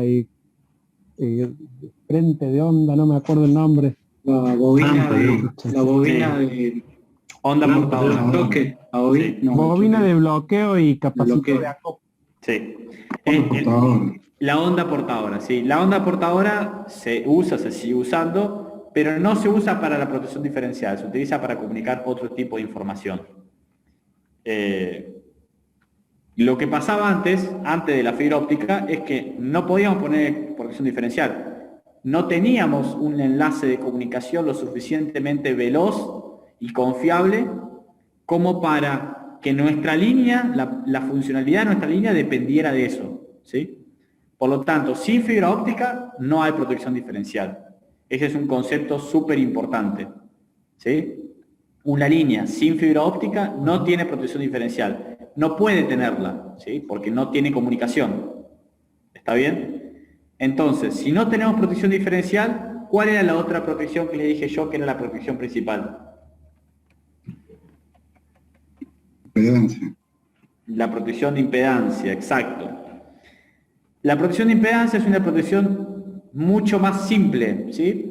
Mucho más simple, ¿por qué? Porque no necesita recibir los datos del otro extremo. Simplemente con los datos de su propio extremo ya calcula todo, ¿sí? ¿Qué hace la protección de impedancia? Mide la tensión, mide la corriente, las divide. ¿Qué obtengo cuando divido tensión y corriente? Impedancia. Impedancia, exacto. Entonces, ¿la tensión cuál debería ser? La nominal de la línea. ¿Y cuál es la nominal de la línea? Y con la que se nombra la línea. O sea, 132 o 500. Exacto. En este caso divide más 132 kilovolts, ¿sí? ¿Y la corriente cuál debería ser? La corriente la estoy midiendo, ¿sí? Entonces, si yo divido 132, divido la corriente nominal, ¿sí? Que es la máxima corriente que puedo llevar, ¿sí? Supongamos 100 amperes. 132 kilovolts dividido 100 amperes, ¿cuánto me da?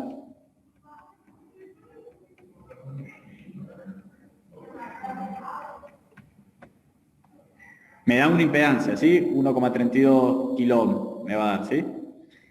Esa impedancia es la impedancia nominal de la línea que va a haber en mi protección, ¿sí? A grandes rasgos, ¿sí? Faltan otros factores meter ahí, pero no importa, es didáctico esto, es para que entiendan el concepto. Esa es la impedancia nominal de la línea.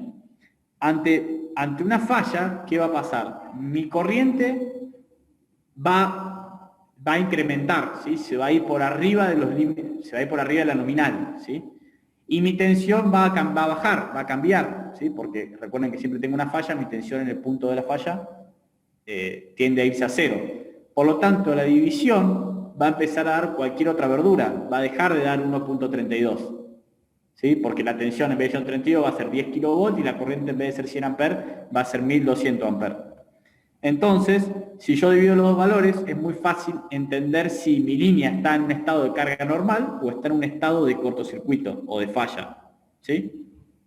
Y básicamente esa es la protección de impedancia, ¿sí? Divide tensión, divide corriente, el resultado lo analiza y dice, che, ¿esto es una situación de carga normal? Sí, no pasa nada. No, no es una situación de carga normal, es una falla, actúa, ¿sí? Y este equipo que está haciendo la protección de impedancia, ¿sí? Es un equipo que, les vuelvo a repetir, es como una computadora, ¿sí? No es una computadora, no tiene teclado, mouse ni pantalla, pero es un equipo electrónico de dimensiones de un CPU que se instala dentro de un tablero, y ese equipo manda una orden, y esa orden es la que llega al interruptor de 132 kV y produce la apertura, ¿sí?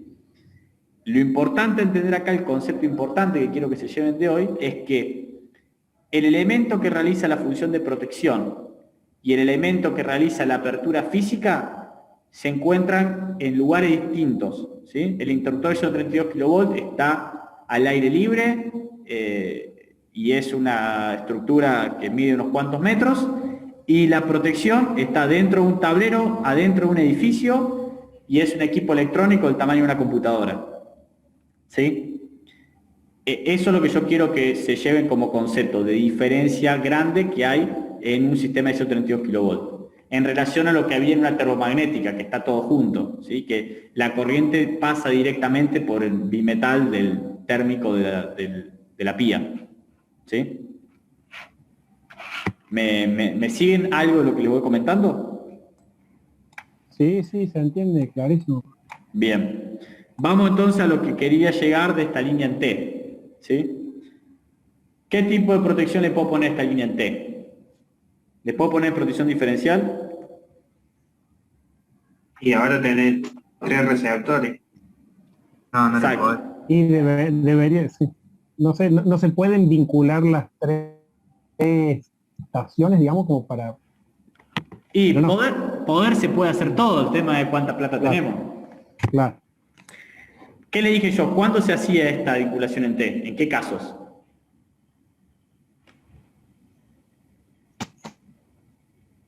¿Cuándo hacemos esta vinculación en T? Fíjense que hay una en todo el país, ¿no? Debe haber más, ¿no? Pero si buscamos rápidamente, hay muy poca plata. Cuando hay poca Sí. plata, exacto. Si hay poca plata, vamos a gastar plata en poner fibra óptica de acá hasta acá, un triángulo de fibra óptica para que todas se comuniquen con todas, y San Antonio Este pueda saber qué corriente hay en San Antonio Este, Claro. también en Viedma. No hay plata. No hay plata para poner un interruptor más, menos hay plata Claro. para poner diferencial. Por lo tanto, lo normal es que en estas líneas en T, la protección principal sea la protección de impedancia. ¿Está bien?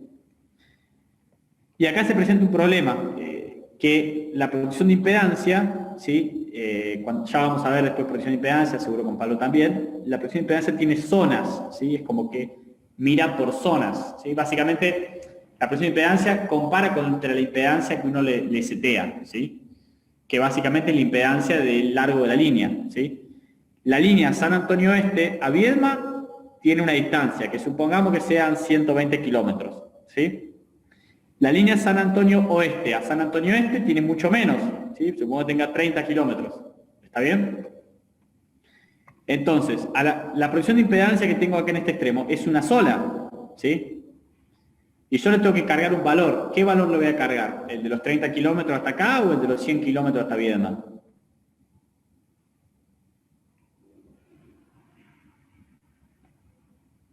De los 100. El de los 100, porque yo tengo que proteger toda la línea, ¿sí?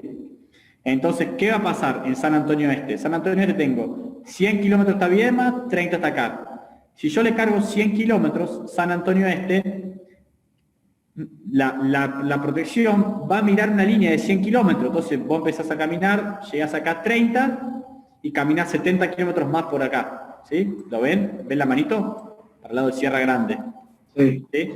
Entonces, ¿qué va a ocurrir? Que la protección de San Antonio Este, como tiene que proteger hasta Viedma, que son 100 kilómetros, va a proteger 100 kilómetros para este lado también y se va a llegar hasta Sierra Grande.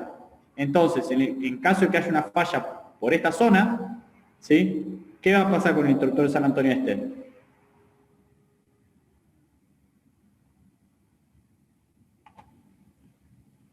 Fíjense, si San Antonio Este Se activaría, digamos. se activa, exacto. Actuaría. Porque San Antonio Este mira, compara con una línea de 100 kilómetros. 100 kilómetros no termina acá, sigue de largo hasta por acá, supongamos hasta la mitad.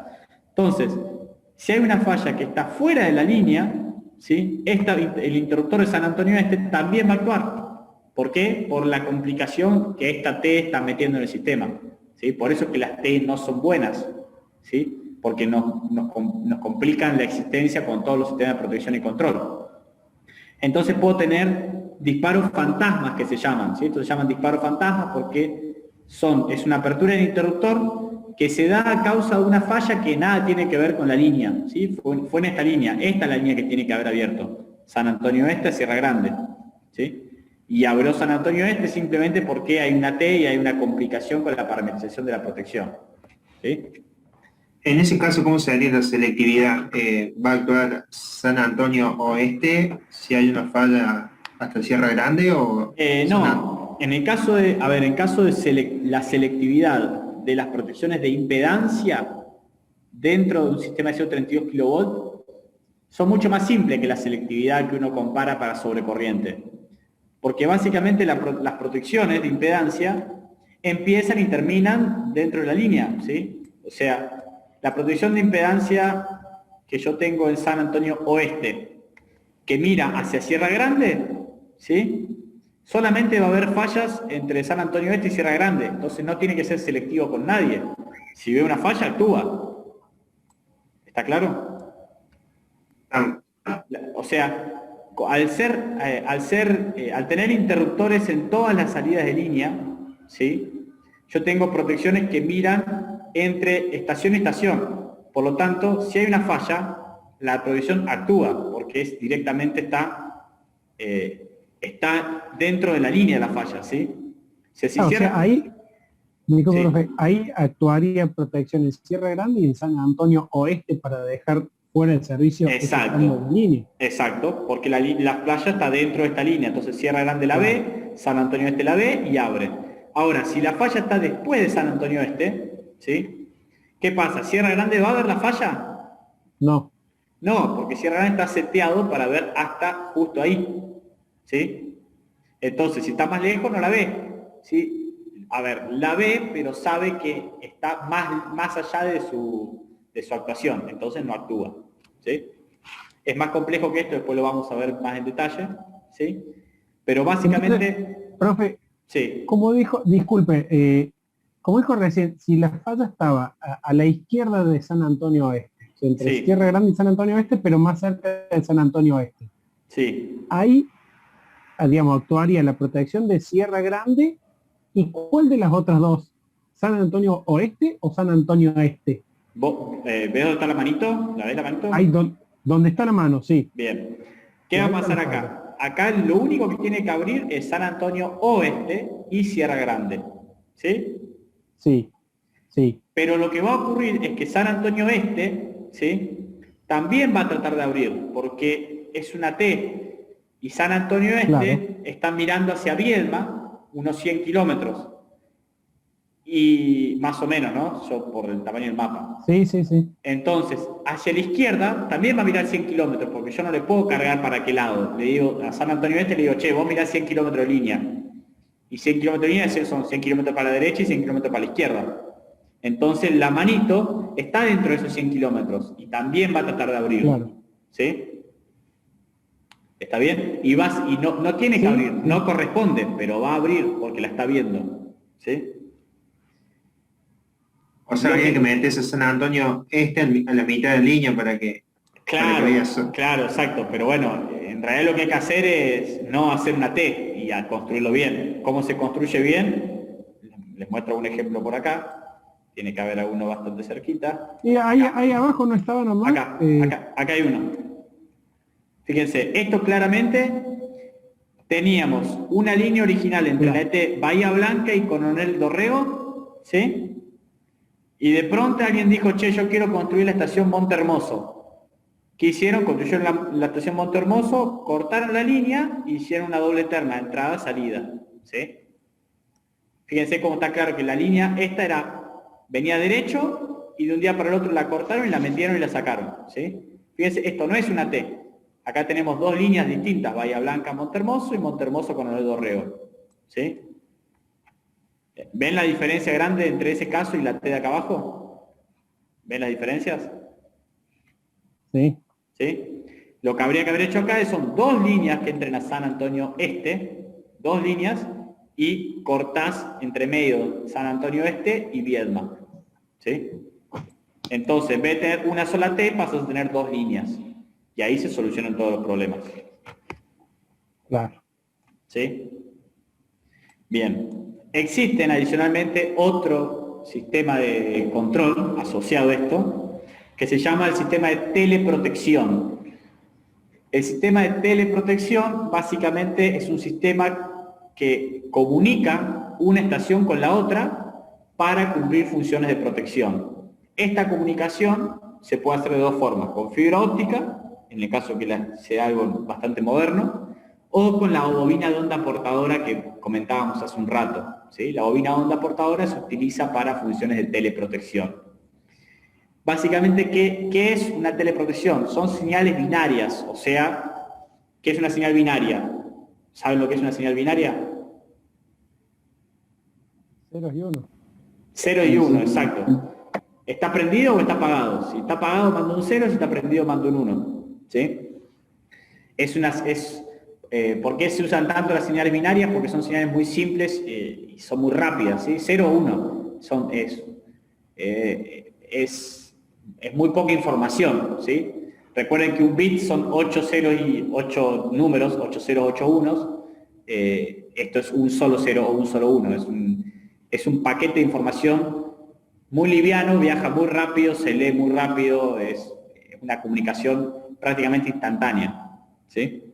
Entonces, lo que se hace por teleprotección, básicamente, es decir, ¿cómo resolvemos este problema? ¿Cómo hacemos para que San Antonio Este no actúe si la falla está donde está la manito? ¿Sí? ¿Cómo hacemos?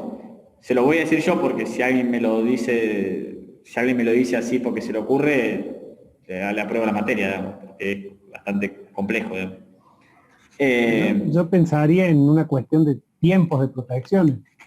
No, es algo bastante simple, ¿sí? Fíjense, tenemos la línea en T, ¿sí? ¿Cuántos interruptores y cuántas protecciones miran a esa línea en T? 3. 3. Una en San Antonio Oeste, una en San Antonio Este y una en Viedma, ¿sí? Por lo tanto, yo puedo establecer un canal de comunicación por teleprotección prácticamente instantáneo, ¿sí? Que, por ejemplo, San Antonio Oeste le mande a decir a las otras 2 protecciones, che, yo estoy viendo falla, ¿sí? San Antonio Este también le manda a decir a las otras 2 protecciones, che, yo estoy viendo falla. Y Viedma también manda a decir, che, yo estoy viendo falla. Entonces, si la falla no está a la manito, ¿sí? San Antonio Este, ¿la va a ver la falla? Sí. San Antonio Este sí, porque tiene esos 100 kilómetros que se pasan. Viedma, ¿la va a ver la falla? No. No. ¿Y San Antonio Oeste, la va a ver la falla? Sí. Sí. No, porque San Antonio Este mira para el lado de Viedma, ¿sí? La protección de impedancia mira hacia un lado, ¿sí? O sea, en San Antonio Este tenemos 2 protecciones de impedancia, una que mira hacia Viedma y otra que mira hacia Sierra Grande. ¿Sí? Sí. Sí. ¿Me siguen? Sí. San Antonio Este mira para el lado de Viedma, lo que pasa atrás de sí mismo no le da importancia. Entonces San Antonio Este tampoco la ve. La única que la ve es San Antonio Este. Entonces San Antonio Este dice, che, yo veo falla. Y Viedma dice, no, pero yo no la veo. San Antonio Este, no, yo tampoco la veo. Sos vos solo, listo, entonces no abro porque no es mi zona, estoy viendo cualquier cosa. ¿Sí? Y así se soluciona. Es como una especie de condición en serie. La tienen que ver las 3 protecciones para que esto actúe. ¿Sí? Esa sería una forma de evitar una falla fantasma. ¿Está bien? ¿Y cómo es esa comunicación entre las protecciones para que se comuniquen entre sí, digamos? Físicamente se pone, a ver, sobre el mismo conductor de fase, ¿sí? Se monta eso que decían ustedes de capacitor de acople y bobina de choque, ¿sí? Que es básicamente, la bobina de choque no le den importancia, hagamos de cuenta que no sirve para nada. Tenés un capacitor de acople, que es básicamente un capacitor que se conecta de una de las placas del capacitor a la línea de 132 kV y la otra placa del capacitor a un sistema electrónico, ¿sí? Como es un capacitor, el capacitor, recuerden que es capaz de soportar tanta tensión como uno le dé de aislación. Por lo tanto, del lado de abajo del capacitor, uno tiene baja tensión ya, ¿sí? No tiene los 132 kV, 132 tiene en un polo del capacitor. El otro polo está puesto a tierra, o sea, la tensión es prácticamente cero, ¿sí? O es cero, ¿sí? ¿Me siguen hasta ahí eléctricamente? Sí. Bien, entonces lo que se hace es, abajo de ese capacitor se pone un dispositivo electrónico que lo que hace es emitir pulsos, ¿sí? Emite una onda de alta frecuencia, ¿sí? Recuerden que cómo se comporta el capacitor para las altas frecuencias y cómo se comporta para las bajas frecuencias. Para alta frecuencia, baja impedancia. Exacto, para altas frecuencias es un cortocircuito, ¿sí? Claro. Por lo tanto, ese dispositivo electrónico mete una señal de altísima frecuencia que pasa a través del capacitor y viaja por la línea. Por ejemplo, lo metemos en el capacitor de San Antonio Este, viaja por la línea y llega a Viedma, ¿sí? Y en Viedma vamos a tener otro capacitor que va a dejar pasar esa señal, la va a leer el otro dispositivo electrónico y la va a interpretar. Y va a recibir una señal de altísima frecuencia que cuando lo interprete va a decir, che, hay falla. Y lo interpreta como, che, hay falla. O, no, che, no es falla. ¿Me siguen? Ese es el mecanismo, básicamente. ¿Sí? Son dos capacitores y es una alta frecuencia. Esta alta frecuencia son muy pocos volts, ¿sí? Que viajan junto con los 132 kV de 50 Hz. Bajan en paralelo, digamos, está todo junto.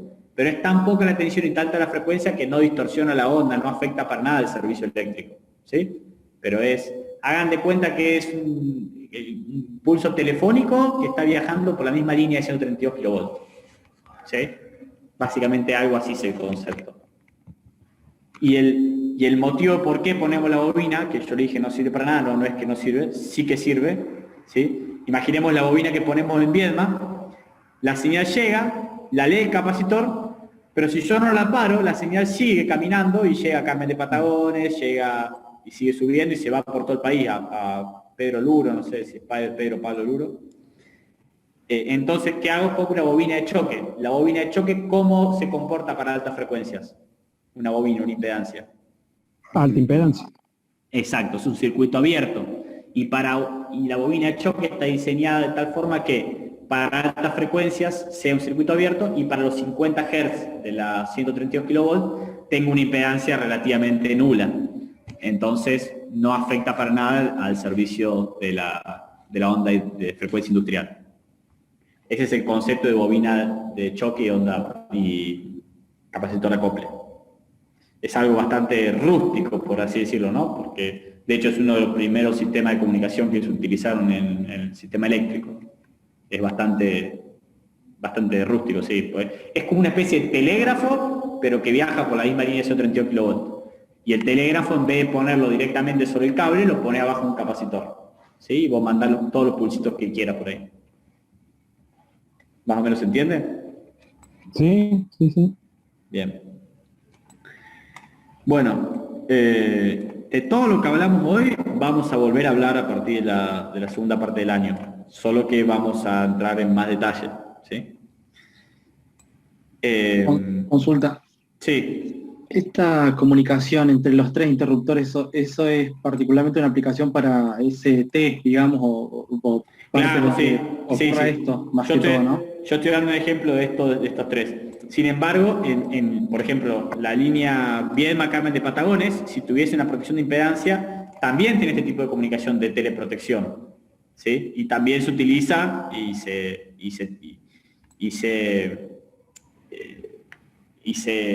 en realidad se configura de una forma distinta que lo vamos a ver en detalle cuando veamos la posición de impedancia. Bien. Pero básicamente, como para darle un adelanto, voy a buscar otra línea porque ya me cansé de estos nombres. Vamos acá. La línea Puerto Madre Sierra Grande, ¿sí? Si esta línea tuviese protección de impedancia, ¿cómo es que se configura bien la protección de impedancia? La protección de impedancia que está en Puerto Madryn, ¿sí? No se la configura al 100%, se la configura a un, por ejemplo, 80%. ¿sí? ¿Qué significa? Que si ven la manito, si sigue la manito, acá protege, ve la falla, ve la falla, ve la falla, ve la falla, ve la falla, y acá al 80% ya deja de ver la falla, ¿sí? ¿Qué significa? Que si la falla está acá, cerca de Sierra Grande, la protección de impedancia de Puerto Madryn no la va a ver, porque está al 90% y él solo ve hasta 80%. ¿Está bien? Y lo mismo Sierra Grande. Y ¿no? Sierra Grande lo mismo, pero para el otro lado. Claro. O sea, Sierra Grande empieza a ver, hasta acá, ¿sí? Entonces, si la falla ocurre al 90%, Sierra Grande la ve, porque está en su 10% de alcance, ¿sí? Y le manda una teleprotección a Puerto Madryn diciéndole, che, yo estoy viendo una falla al 10%. Puerto Madryn dice, no, yo la veo más allá del 80%. Entonces Puerto Madryn piensa, no es que piensa, está programado en el aparato, y una programación dice, che, yo veo una falla que está más lejos de mi zona, pero Sierra Grande me está diciendo que está dentro de su zona. O sea, seguramente está entre el 80 y el 100 que yo no veo. Actúo igual, porque Sierra Grande me está pidiendo que actúe, ¿sí? Entonces, Puerto Madryn, si bien ve la falla más allá del 80%, lo que hace algo que se llama aceleración de impedancia o adelanto de zona, que es decir, bueno, si Sierra Grande me dice que él está viendo falla, yo en vez de mirar el 80% voy a empezar a mirar hasta el 120%, ¿sí?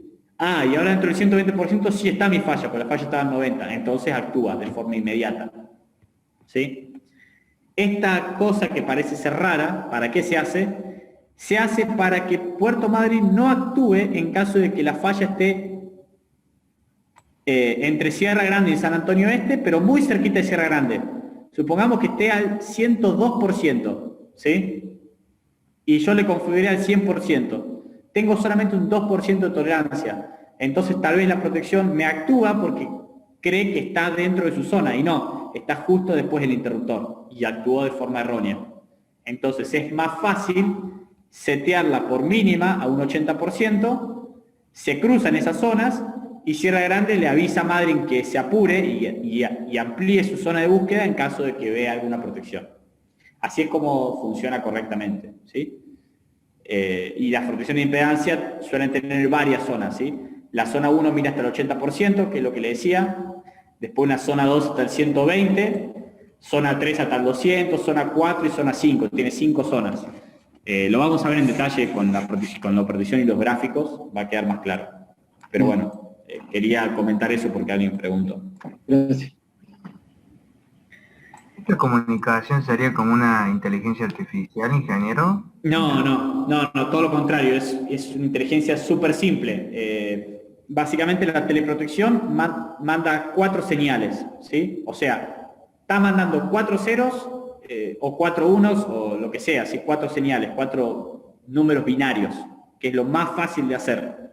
Básicamente, si no mandas nada es un 0, si mandas un pulso es un 1, o sea, es un telégrafo. O sea, si conoces lo que es el telégrafo, ese que vos le apretás el botón y hace pip, bueno, si vos no lo apretás, no hace nada, es un 0. Si vos lo apretás, hace pip, es un 1. O sea, es la comunicación más básica y rústica que puede existir. Si manda un 0, significa que Sierra Grande no está viendo falla. Si aparece un 1, ¿qué significa? Que Sierra Grande vio falla. Entonces, en Puerto Madryn, tenés la protección, que vos tenés una entrada, donde si ve un 1, actúa. Es algo muy simple. Las señales binarias es lo más simple que existe en comunicación, porque es un 0 o un 1. Lo que es complicado es la protección diferencial, que tiene que estar en tiempo real, constantemente diciendo qué valor de corriente y qué ángulo está circulando en el otro extremo. O sea, si fuese una diferencial, Sierra Grande tiene que estar mandándole constantemente a Puerto Madryn, ahora 28 amperes con 50 grados, ahora 23 amperes con 62 grados, y así, en tiempo real, instante a instante. Es un flujo de comunicación mucho más complejo. Por eso que le digo que eso es fibra óptica, eso es nueva tecnología. Protección de impedancia es súper simple, un 0 o un 1, lo más básico que hay. Ok. Bien, bueno, no se me ocurre con qué más mentirles, así que si tienen alguna pregunta, explayen algo más, si no cortamos acá ahora mismo.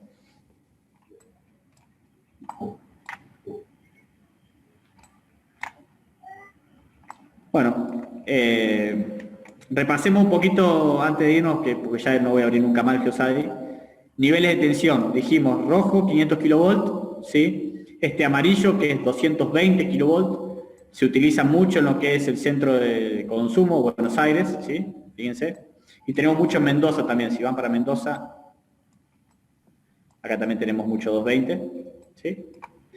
Después tenemos 132, que eso está ampliamente utilizado en todo el país, ¿sí?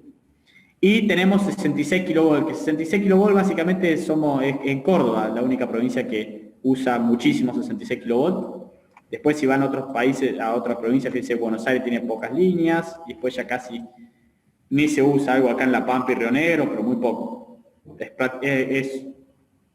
Córdoba tiene muchísimos 66 kV.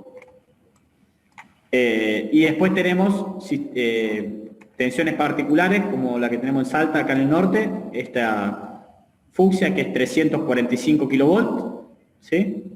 Y la que le dije acá de Aluar, esta de acá, que también está en fucsia, que no es 345, es 330 kV, ¿sí? Que son dos tensiones particulares, ¿sí? ¿Por qué? ¿Por qué se ponen estas tensiones? Básicamente porque estos son proyectos privados. La línea Futaleufú-Aluar la pagó la planta de Aluar para tener energía de forma barata. Y como ellos sabían que iban a consumir determinado módulo de potencia, hicieron el cálculo que nosotros hacemos en el TP1 y les arrojó que la tensión económica era 330 kV y construyeron 330 kV, ¿sí? El resto del país se construye por crecimiento demográfico, por lo tanto uno tiene que normalizar para que sea más barato comprar repuestos y ampliar el sistema. Esto se construyó así y va a morir así, por eso que se usó ese nivel de tensión.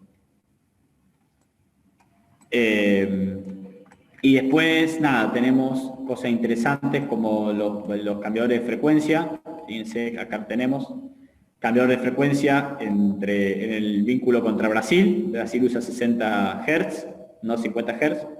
Por lo tanto tenemos este cambiador de frecuencia. Y bueno, se ve algo de Uruguay acá. No tengo idea, no conozco Uruguay, y la interconexión que tenemos con Chile, que es esta misma de 345 que les decía, esta es la otra interconexión con Chile, que tenemos acá. Cobos Andes, que hoy ya esto está desactualizado, acá entre medio hay una nueva estación transformadora que se llama, es una estación de maniobra, que se llama Altiplano, que es la que, acá se construyó un super parque solar, no sé si vieron alguna noticia, un parque solar, no sé, como 300.000 millones de paneles solares, creo que son 300 megas de potencia instalada, que está acá a 4.000 metros de altura en medio de Jujuy, o Salta, no me acuerdo bien qué es, y hay una estación más.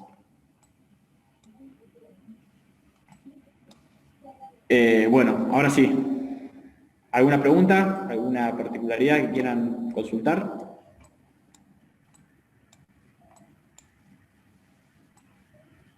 No por mí. No, por Bueno. mi parte, ingeniero. Bueno, entonces que tengan buen receso, aprovechen los turnos y nos vemos después de las vacaciones.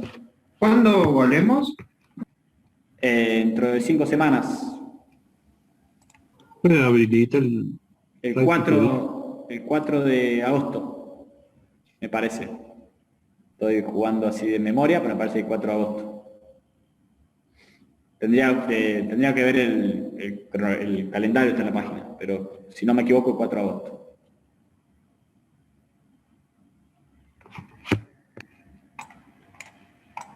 Bueno, chicos, si no hay más consultas, cortamos acá. ¿Está abierto el plástico de altimetría, por ejemplo? ¿A qué te referís? ¿Si está subido? Sí. No me acuerdo, pero si no lo reviso y se lo subo. Bueno, dale, muchas gracias. No, por nada. Listo, chicos, nos vemos.